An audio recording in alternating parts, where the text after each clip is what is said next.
नमस्कार दोस्तों। तो बांग्लादेश में इलेक्शंस 12 फरवरी 2026 को होने वाले हैं और ये 2026 का एक तो सब पहला इलेक्शन और काफ़ी इंपॉर्टेंट इलेक्शन है। भारत के पॉइंट ऑफ व्यू से भी ये काफ़ी ज़्यादा इंपॉर्टेंट है। भारत के इंटरनल सिक्योरिटी के पॉइंट ऑफ व्यू से, भारत के रिलेशन के पॉइंट ऑफ व्यू से बहुत इंपॉर्टेंट इलेक्शन है। जितने भी ग्लोबल पावर्स हैं सब ने अपनी नज़र इस इलेक्शन पर बनाई रखी है।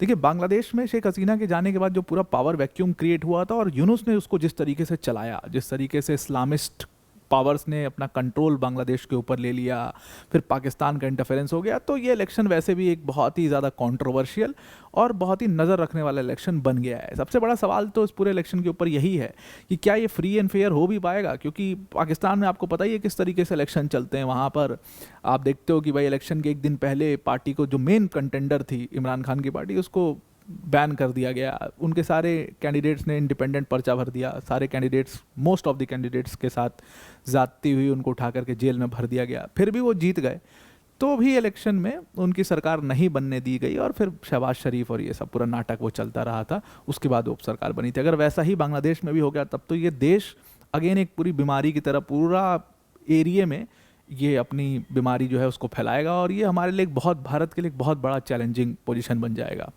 अगर एक स्टेबल गवर्नमेंट बनती है, फ्री फेयर इलेक्शन होता है, तो फिर भारत के पॉइंट ऑफ व्यू से भी अच्छा होगा।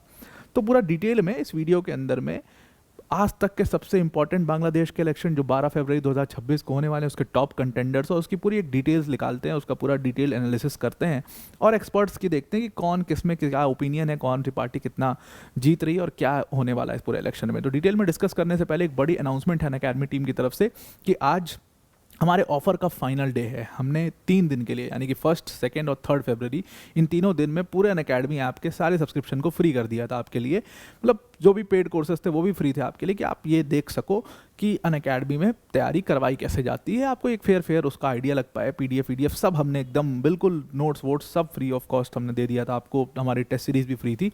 आज उसका आखिरी दिन है, यानी कि 3 फरवरी है, लास्ट डेट है। आपको फिर ये अपॉर्चुनिटी दोबारा नहीं मिलने वाली है, तो ज़रूर से इस पर आप आकर के रजिस्टर करिए। लिंक डिस्क्रिप्शन में इसका दे दिया है। इसके लिए आप मेरा कोड APYT10 इस्तेमाल कर सकते हैं। APYT10 आपको कैप्स लॉक में लिखना है। ये कोड आप इस्तेमाल करके इसके लिए आप रजिस्टर कर सकते हैं और इसमें आप इसका पूरा फ़ायदा उठा सकते हैं कि आपको अपनी प्रिपरेशन कैसे ले जानी है। Now coming back to the topic, तो बांग्लादेश में देखिए 2024 के बाद एक बहुत बड़ा चेंज आया और जब भी ऐसा चेंज आता है तो पूरा देश हिल जाता है। तो बांग्लादेश में 2024 के बाद हुआ ये कि अवामी लीग की सरकार गई थी लगभग 1.5 दशकों के बाद। कहा जाता था कि बांग्लादेश की पॉलिटिक्स पर पूरा कब्जा जो है वो अवामी लीग ने ले लिया था। हालांकि बांग्लादेश में हमेशा एक बायपोलर टाइप का चुनाव होता रहा। एक तरफ अवामी लीग थी जिनको शेख हसीना चला रही थी, एक तरफ BNP थी जिनको खालिदा जिया जी चला रही थी, जिनके अभी कुछ समय पहले इंतकाल भी हुआ। तो ये दोनों पार्टीज आपस में आमने सामने हुआ करती थी, आपस में चुनाव लड़ा करती थी और इनमें से एक जीतती थी।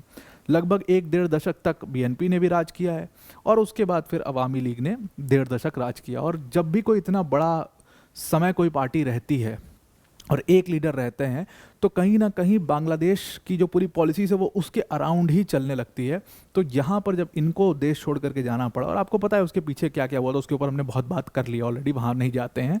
तो उनको देश छोड़ करके जाना पड़ा। उसके बाद एक पूरा पावर वैक्यूम वहाँ पर क्रिएट हुआ। अब आपको पता है कि सारी पॉलिसीज उसी हिसाब से डिज़ाइन होती है। कुछ इस्लामिस्ट ताकतों ने जो इसके पीछे थे, जिनकी वजह से शेख हसीना को अपना देश छोड़ना पड़ा, उन्होंने इसको सेकंड इंडिपेंडेंस भी कहा। सेकंड इंडिपेंडेंस कहा कि अब इसमें शांति होगी, हमारा देश ऐसा चलेगा, या होगा वह होगा। हुआ कुछ नहीं। बहुत ज़्यादा माइनॉरिटीज़ को टारगेट किया गया और वही चाहते भी थे। जमात का इसके पीछे हाथ था और वही ये लोग चाहते भी थे कि माइनॉरिटीज़ जो हैं ख़त्म हो जाए।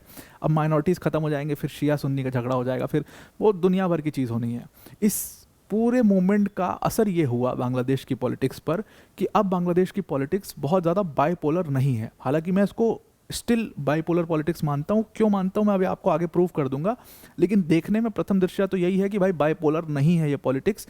अब इसमें बहुत सारे स्टेक होल्डर्स हैं, बहुत सारी पार्टी हैं, बहुत सारे अब फैन बेस है और कई सारे यंग लीडर्स इसमें आ चुके हैं जो एक पोस्टर बॉयज़ की तरह काम कर रहे हैं। तो वो सब लोग इलेक्शन में हैं। ये इलेक्शन इसीलिए इतना इंपॉर्टेंट हो गया। 12 फरवरी 2026 को ये इलेक्शन होने वाला है, जहाँ पर लगभग 127 मिलियन लोग वोट करने वाले हैं। रजिस्टर्ड वोटर जो हैं बांग्लादेश के, वो लोग इसमें वोट करने वाले हैं। तो इसका नॉमिनेशन प्रोसेस कैंडिडेट्स का दिसंबर 29 को ख़त्म हो गया था और उसके बाद से कैंपेनिंग शुरू हुई थी। देखिए, कैंपेनिंग में ही बहुत हद तक ये अंदाज़ा लग जाता है कि कौन जीतेगा। जैसे आप बिहार का चुनाव आपने देखा होगा, मतलब बिहार के चुनाव एक बहुत ही, मुझे लगता है सबसे रीसेंट चुनाव था जिसने ये तय कर दिया कि अब पॉलिटिक्स वैसे नहीं चलने वाली जैसे पहले चला करती थी, कि हम दबंगई दिखा के या हम बहुत बाहुबली टाइप के हैं, हम इतनी गाड़ियों से चल रहे हैं तो हमें लोग वोट कर देंगे। वो चीज़ नहीं है। बहुत जो सहज आदमी होगा, जो सोसाइटी में काम करेगा या जिससे असल में लाभ लोगों को मिल रहा है, उसको ही लोग वोट देंगे अंत में जाकर के। ये समझदारी दिखा दी है बिहार के चुनाव ने। और ये मुझे लगता है कि बांग्लादेश की पॉलिटिक्स में भी अब यही कुछ ऐसा ही कुछ आपको देखने को मिलने वाला है। और वो अगर फ्री एंड फेयर ये पूरे इलेक्शन होता है तो इसलिए काफ़ी ज़्यादा इंपॉर्टेंट है। तो वही बात है, तो ये इसमें 127 मिलियन लोग इसमें वोट करने वाले हैं। और पूरे कैंपेन में अगर जो अंदाज़ा लगा, वो सब लोगों ने कैंपेन किया, उसमें BNP is coming out to be party जहाँ पर जिसका कुछ हो सकता है कि अच्छा खासा वोट आ सकता है। अब इसमें इलेक्शन कमीशन ने पूरा जो वोटिंग प्रोसेस है उसको बोला कि ये बहुत ही कॉम्प्लेक्स वोटिंग प्रोसेस है और इसीलिए हमें बहुत ज़्यादा चैलेंज फेस करना पड़ रहा है। कॉम्प्लेक्स वोटिंग प्रोसेस क्यों है? क्योंकि 2 बैलेट सिस्टम होंगे, ड्यूअल बैलेट सिस्टम होगा। यहाँ पर एक बैलेट रखा होगा जिसमें आपको पार्टी के कैंडिडेट के लिए वोट डालना है, मतलब जो भी कैंडिडेट आपको पसंद है उसकी पर्ची डाल देंगे आप अंदर। दूसरा एक बैलेट और है जिसमें आपको ये तय करना है, वो एक रेफरेंडम टाइप का हो रहा है, जिसमें जनता ये तय कर रही है कि हमें कॉन्स्टिट्यूशनल रिफॉर्म चाहिए या नहीं चाहिए। तो इसलिए ये पूरा कॉम्प्लेक्स सिस्टम है।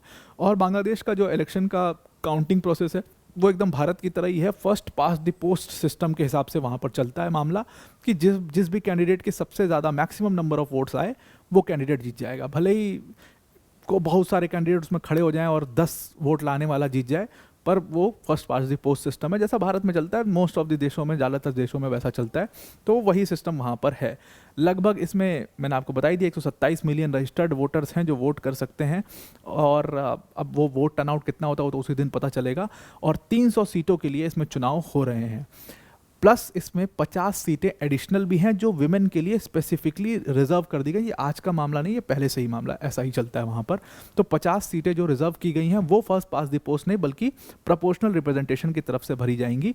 यानी कि जिस भी पार्टी, जैसे बीएनपी पार्टी है, उसको एक वोट आया, उसका जितना रेशियो निकल रहा है उतनी विमेन को बीएनपी लीडर्स को चुन करके भेज दिया जाएगा। तो वो कुछ ऐसा प्रोपोर्शनल रिप्रेजेंटेशन का सिस्टम है। 50 सीटें विमेन के लिए यहाँ पर फिक्स कर दी गई हैं। लगभग अभी तक 1981 कैंडिडेट्स ने, लगभग क्या 1981 कैंडिडेट्स ने अभी तक अपना पर्चा भर दिया है। और इसमें बताया जा रहा है कि 42,761 पोलिंग सेंटर्स इसमें बनाए गए हैं। लगभग 2,44,000 पोलिंग बूथ हैं। बहुत ही बड़ा, बहुत ही ग्रैंड, बहुत ही ज़्यादा बड़ा इलेक्शन ये हो रहा है बांग्लादेश के हिसाब से। और पूरी उम्मीद है बांग्लादेशियों को कि ये फ्री फेयर इलेक्शन होंगे।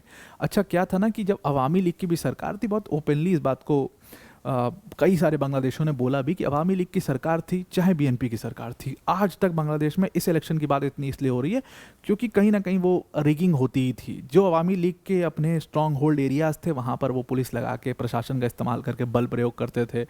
बीएनपी की जब सरकार थी वह वही सेम काम करते थे। तो ये दोनों पार्टियों ने शुरू से, क्योंकि बहुत स्ट्रॉन्ग पार्टियाँ ये रही हैं, बांग्लादेश, हर बांग्लादेशी जो है या तो बीएनपी का हिस्सा होता था या अवामी लीग का हिस्सा होता था, तो इसलिए ऐसा पूरा आपको वो दिखेगा। अब बांग्लादेश में वो चीज़ नहीं है, किसी एक पार्टी का पूरा दबदबा नहीं है, तो इसलिए आपको फ्री इलेक्शंस की उम्मीद एटलीस्ट है। और इसीलिए ये इलेक्शन इतने कॉम्प्लेक्स भी और इतने कठिन हो रहे हैं।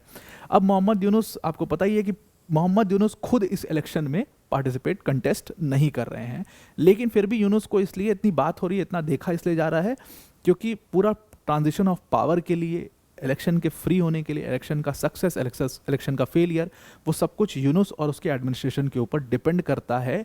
इसीलिए मोहम्मद यूनुस की इतनी ज़्यादा बात हो रही है और सारे इंटरनेशनली भी मोहम्मद यूनुस के ऊपर काफ़ी नज़र इसमें बनाई गई है। अब देखिए ये जो पूरा सिस्टम है ये ड्यूअल बैलेट का सिस्टम होने वाला है। जैसा कि मैंने आपको समझाया, यहाँ पर 2 बैलेट्स रखे जाएंगे और एक जगह पर आप अपने कैंडिडेट का पर्चा डालोगे जो कैंडिडेट आपको पसंद है, दूसरा आप कॉन्स्टिट्यूशनल रिफॉर्म्स के लिए वोट करोगे कि आप कॉन्स्टिट्यूशनल रिफॉर्म्स बांग्लादेश में चाहते हो कि नहीं। क्या कॉन्स्टिट्यूशनल रिफॉर्म्स एक्चुअल में ये लोग पिच कर रहे हैं, इसका सबसे पहला चीज़ तो सबसे इंपॉर्टेंट बात है कि एक ये लोग कह रहे हैं कि कॉन्स्टिट्यूशनल काउंसिल बनेगी जिसको नेशनल कॉन्स्टिट्यूशनल काउंसिल एनसीसी कहा जाएगा।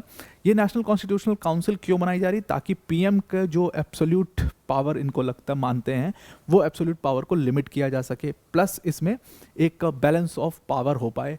और तीसरी सबसे इम्पोर्टेंट बात है कि इंटरिम गवर्नमेंट का फॉर्मेशन देखने के लिए। तो ये सब इसमें इन्होंने तय किया है। फिर एक बाई कैमरल लेजिस्लेचर का सिस्टम हो जैसे भारत में है, जैसे मोस्ट ऑफ द देशों में है। एक लोअर हाउस हो जो 400 सीट का हो, एक सेनेट हो जिसमें 105 सीट हो जिसको अपर हाउस कहा जाए, इस तरीके से। और फिर ये लोग जुडिशरी को भी डिसेंट्रलाइज करना चाहते हैं और ग्राउंड ग्रास रूट लेवल पर भी जुडिशरी को लेकर के आना चाहते हैं, उसके अलग अलग फॉर्म्स में। नॉर्मल कोई बहुत बड़ा ऐसा वो नहीं है, लेकिन ये सारी चीज़ें रिकमेंडेड हैं। फिर उनका अपना बॉडी स्ट्रक्चर भी है कि और क्या क्या चीज़ें चाहिए, वो काफ़ी डिटेल में। अब क्या है कि अब इसमें अगर हम पार्टी देखें कौन कौन सी पार्टी जो है उसमें पूरे इलेक्शन कर रही है, तो अभी तक बांग्लादेश की पॉलिटिक्स जो है वो लार्जली बाइपोलर थी। एक तरफ अवामी लीग, एक तरफ बीएनपी, और वो सब चलता था।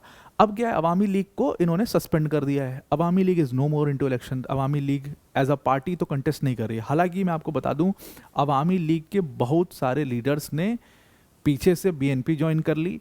अवामी लीग के बहुत सारे, क्योंकि सारे लीडर तो भाई जाहिर सी बात है बांग्लादेश छोड़े नहीं। कुछ लीडर्स अपने एरिया के बड़े प्रभुत्व लोग थे, वो कहाँ जाएंगे? तो उन्होंने या तो बीएनपी ज्वाइन किया है, या वो दूसरी तरफ चले गए हैं, या वो किसी छोटी पार्टी में चले गए हैं। लेकिन मतलब वो लोग अभी ग्राउंड पर हैं। तो चलो खैर, इसको मान लेते हैं अवामी लीग अब इलेक्शन में नहीं है। अवामी लीग नहीं भी है इस इलेक्शन में, फिर भी एक दूसरा फ्रंट यहाँ पर खड़ा हो गया। इसीलिए मैं कह रहा था कि आज भी इलेक्शन को आप लार्जली बाइपोलर ही मान करके चलिए। एक तरफ अपोजिशन की फोर्सेस बीएनपी है जो एक स्टैब्लिश्ड वोट बैंक है, जिसका एक स्टैब्लिश्ड पार्टी है, उसके स्टैब्लिश्ड नेता हैं, अपना एसेट है, सब कुछ है। दूसरी तरफ आपको न्यू गार्ड्स देखने को मिल रहा है। न्यू गार्ड्स मतलब कि जो मूवमेंट से निकली हुई पार्टी, जैसे नेशनल सिटीजन्स पार्टी जो लड़कों की पार्टी है, जो स्टूडेंट लीडर्स निकले उन्होंने अपनी पार्टी बनाई, वो पूरी यंग यूथ मोबिलाइजेशन है उसमें। जमात इस्लामी जो इतने साल से बैन थी, उसका बहुत बड़ा एक पैठ मानी जाती है कि इस्लामिक सोसाइटी में है बांग्लादेश की, तो वो पूरा एक अलग फ्रंट है। तो ये दो फ्रंट अभी भी बाइपोलर, इसीलिए मैं इलेक्शंस को कह रहा हूँ कि वहाँ पर अभी भी बाइपोलर है और लड़ाई इन्हीं दोनों की है भी। अगर इसमें थोड़ा सा एक्सपर्ट्स की माने, एक्सपर्ट थोड़ा बीएनपी पर ज़्यादा मतलब जोर दे रहे हैं, और जोर इसलिए भी दे रहे हैं ताकि वो लोगों को भी थोड़ा सा वो चाह रहे हैं कि बीएनपी को ही लोग भी वोट करें, क्योंकि बीएनपी कंपैरेटिवली स्टेबल है। वो लड़कों की सरकार बनाना और फिर पूरा झगड़ा ले लेना भारत से, अपने पड़ोसी देशों से, चाइना से, सबसे झगड़ा ले लेना, वो बहुत बड़ी प्रॉब्लम हो जाएगी। लोग इस बात को कहीं ना कहीं, एक्सपर्ट्स इस बात को बहुत अच्छे से समझते हैं, इसलिए वो थोड़ा सा आपको टिल्टेड नजर आएंगे बीएनपी की तरफ। बीएनपी में अगर आप ओपिनियन सर्वेस देखो तो कहीं ना कहीं वो थोड़ा सा, उनको एक एज तो है इस चीज़ का, क्योंकि वो एक्सपीरियंस्ड है। तो और दूसरी सबसे बात कि प्रिंस इन एग्जाइल का पूरा एक इमेज था तारिक रहमान का। तारिक रहमान फाइनली अपने देश वापस आते हैं, इलेक्शन में एक्टिव हो जाते हैं एकदम से आकर के, और पूरी वो आपने गैदरिंग देखी थी उनको जब अटेंड करने की, मैंने इसके ऊपर वीडियो भी किया था कि जब वो गैदरिंग अटेंड जब देखी गई तो बहुत लगा कि भाई तारिक रहमान सच में एक पीएम फेस हैं और वो शायद पीएम बन सकते हैं, तो इसलिए उनका उम्मीद थोड़ा सा ज़्यादा है। अब अगर मुद्दे देखें तो मुझे लगता है कि बीएनपी के मुद्दे भी बड़े सॉलिड इन्होंने उठा करके रखे हैं। जैसे एकदम अमेरिका, बहुत सारे देशों के चुनाव को स्टडी करके ये बीएनपी चुनाव लड़ रही है। ये अमेरिका के इलेक्शन को बहुत अच्छे से पढ़ा और एकदम वैसा ही ब्रांड किया अपने इलेक्शन कैंपेन में, Bangladesh first, Bangladeshi first, Bangladesh first, Bangladeshi first, जिसमें ये एम्फेसाइज कर रहे हैं इकोनॉमिक रिकवरी के ऊपर, पॉलिटिकल स्टेबिलिटी के ऊपर। और सबसे बड़ी बात थी, मैंने इसीलिए कहा बिहार की पॉलिटिक्स, बिहार के इलेक्शन को भी स्टडी करने, बहुत स्टडी करने वाला इलेक्शन था वो, इन्होंने भी किया उसको। ये एक अपना फैमिली कार्ड प्रोग्राम लेकर के आ रहे हैं, जिससे ये जो वहाँ के परिवार हैं, जो हाउस होल्ड्स हैं, वो उनको फाइनेंशियल असिस्टेंस दें, ताकि वो अपना कम से कम खाने का खर्चा, जो उनके फूड एक्सपेंसेस हैं, वो निकाल लें। तो काफ़ी सॉलिड और बहुत स्ट्रेट फॉरवर्ड, एकदम सीधा, बहुत ही शांत, बहुत ही सरल इन्होंने अपना कैंपेन रखा है, और उसी तरीके से इन्होंने अपना मैनिफेस्टो भी बनाया हुआ है। दूसरी तरफ जो पूरा अलायंस है, वो 11 छोटी छोटी पार्टी मिल करके उन्होंने अपना एक अलायंस बनाया, जिसमें एनसीपी और जमात टॉप मोस्ट कंटेंडर्स हैं। तो बीएनपी को चैलेंज करने के लिए 11 पार्टी अलायंस में सबसे फ्रंट पे जो पार्टी है वो है नेशनल सिटीजन्स पार्टी, जो कि स्टूडेंट लीडर्स की पार्टी है, जिनके कुछ नेताओं के ऊपर अभी हमले हुए और कहा गया कि मरवाया गया, एनसीपी ने मरवा दिया, अरे बीएनपी ने मरवा दिया, इसने मरवा दिया, उसने मरवा दिया। वो नेशनल सिटीजन्स पार्टी है, जो कि हमेशा विवादों में रहती है, भारत इसके ऊपर बहुत स्क्रूटनी रखता है। दूसरी तरफ उनको बैक कर रही है जमात इस्लामी, जो कि एक पाकिस्तान सेंट्रिक, पूरा पाकिस्तान सेंट्रिक, पाकिस्तान भगत कह लो आप, जो कहना कर लो, वो पार्टी है। ये दोनों ही मार्जिनलाइजेशन की पॉलिटिक्स करते हैं, इस्लामिक वोट बैंक को साधने की कोशिश करते हैं, क्योंकि उनको पता है मेजॉरिटी वहीं से आनी है। मेजॉरिटी पॉलिटिक्स की पार्टी ये दोनों बन करके सामने निकली, और ये सब मूवमेंट से निकली हुई पार्टी हैं, स्टूडेंट मूवमेंट से निकली हुई ये पार्टी हैं। और इसके अगर आप लीडर्स भी देखोगे तो कोई बहुत एक्सपीरियंस्ड नहीं है। 27 साल का नाहिद इस्लाम वो इस पार्टी को भी पूरा उसका लीडर है। फिर हसनत अब्दुल्ला, वही जो भारत के खिलाफ स्टेटमेंट देते हैं, यही सब लड़के हैं सारे जो स्टूडेंट मूवमेंट से निकले हुए हैं। पॉलिटिक्स की समझ कम है, मतलब बांग्लादेश की नेशनल पॉलिटिक्स, इंटरनेशनल पॉलिटिक्स की समझ कम है स्टूडेंट लीडर को, इसीलिए एक्सपर्ट्स आपको थोड़ा बीएनपी की तरफ टिल्टेड दिखेंगे। हालांकि यूथ मोबिलाइजेशन बहुत ज़्यादा इनके पास। इनके मुद्दे क्या हैं? इनके मुद्दे वही हैं, मार्जिनलाइजेशन इनका एक बहुत बड़ा मुद्दा है, प्लस इसके साथ ये चाहते हैं कि बीएनपी और अवामी लीग अभी तक जो पावर शेयरिंग कर रहे थे वो ना हो सिस्टम। अच्छा, ये प्रोपोर्शनल रिप्रेजेंटेशन का भी सिस्टम लाते हैं, first pass the post system के भी ये थोड़ा सा खिलाफ हैं ये लोग। और दूसरी तरफ जमात की है पीछे, जमात में शफीकुर रहमान चला रहा है उस पार्टी को पूरा, and he is the backbone of the whole alliance. उसके बाद कई सारी ये छोटी छोटी पार्टीज़ हैं। इसमें सबसे इंपॉर्टेंट बात ये, कुछ लेफ्ट की या लेफ्ट टिल्ट आइडियोलॉजिकल पार्टीज़ भी आकर के इनके साथ जुड़ी है।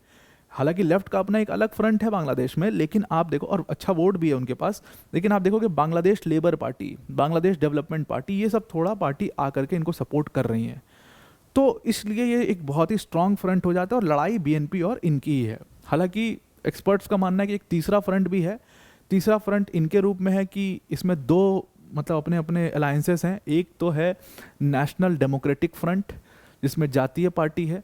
हालांकि मैं इनको बहुत बड़ा कंटेंडर नहीं मानता, ये कंटेंडर थोड़े से हैं लेफ्ट अलायंसेस की पार्टी, जैसे कम्युनिस्ट पार्टी ऑफ बांग्लादेश और डेमोक्रेटिक यूनाइटेड फ्रंट को जो चला रही है, उसमें और भी कई सारी लेफ्ट की पार्टी हैं, वो सब मिल करके एक पूरा इन्होंने अपना एक फ्रंट बनाया। तो ये 3 फ्रंट हैं। हालांकि तीसरा फ्रंट तो आप गायब ही मानिए, यही 2 फ्रंट हैं जो असल में चुनाव लड़ रहे हैं। पहली बार इस पूरे इलेक्शन में आपको मतलब पोस्टल बैलेट का सिस्टम भी दिखेगा। लगभग कहा जाता है कि 15 मिलियन जो बांग्लादेशी डायस्पोरा बाहर रहता था, अभी तक वोट नहीं कर पाता था, अब वो वोट कर सकता है, लेकिन वो कैंडिडेट के लिए वोट नहीं कर पाएगा, वो पार्टी के लिए वोट करेंगे, ताकि वो सिस्टम बहुत ज़्यादा कॉम्प्लेक्स ना हो। अब coming to the main part of this video, कि इस इलेक्शन में जीतेगा कौन, कौन जीत रहा है इस इलेक्शन को, हमारा क्या मानना है, व्हाट इज़ द ओपिनियन। देखिए, मेरा पर्सनल ओपिनियन मैटर नहीं करता, जो एक्सपर्ट्स का ओपिनियन है उसके हिसाब से देखिए। जितने पॉलिटिकल एनालिस्ट हैं उन्होंने 3 ऐसे संभव का वो निकाले कि प्रोबेबिलिटी निकाली कौन कौन क्या क्या हो सकता है इस इलेक्शन में। तो पहला तो है कि बीएनपी आउटराइट मेजॉरिटी लेकर के आ जाए और इंडिपेंडेंटली सबसे बड़ी पार्टी बन करके निकले। चांसेस एक्सपर्ट्स को थोड़ा इसके ज़्यादा लग रहे हैं। दूसरा ये हो सकता है कि भाई किसी की मेजॉरिटी ना आए और फिर अलायंस हो, एक फिर मतलब कोलिशन की सरकार हो, उसमें जो छोटी छोटी 11 पार्टियों का अलायंस है वो बहुत बड़ा इंपॉर्टेंट रोल प्ले करेगा। तीसरा, जो कि बहुत ही ज़्यादा चांसेस हैं, कुछ लोग इसके ऊपर बड़ा जोर भी दे रहे हैं, क्योंकि बांग्लादेश एक मुस्लिम मेजॉरिटी देश है, तो हो सकता है कि एनसीपी और जमात की सरकार वहाँ पर बन जाए, एकदम ओवरवेलमिंग मेजॉरिटी लेकर के आ जाए, ये भी है, क्योंकि यूथ मोबिलाइजेशन काफ़ी है उनके। अब अगर मेरी माने, आप भी कमेंट करके बताइएगा तीनों में से आपको कौन सा लग रहा है। अब मेरी मानिए तो मुझे ऐसा लगता है कि लोग जो हैं बांग्लादेश के, वो थोड़ा सा इस तरफ जाएंगे। देखिए, वो जो पूरा मतलब मूवमेंट हुआ था ना, जो स्टूडेंट मूवमेंट से शुरू हुई चीज़ और फिर वो वायलेंस में बदल जाती है, फिर वो जातिगत में बदल जाती है, वो ऐसे ही नहीं हो गया।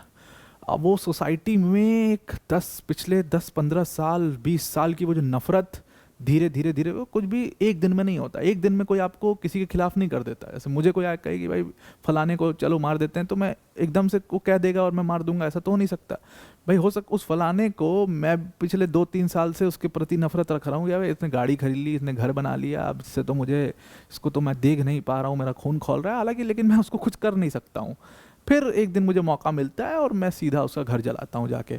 तो वो एक पूरा मतलब एक ना सोसाइटल वो पूरा एक फिनोमेना है जो चलता है।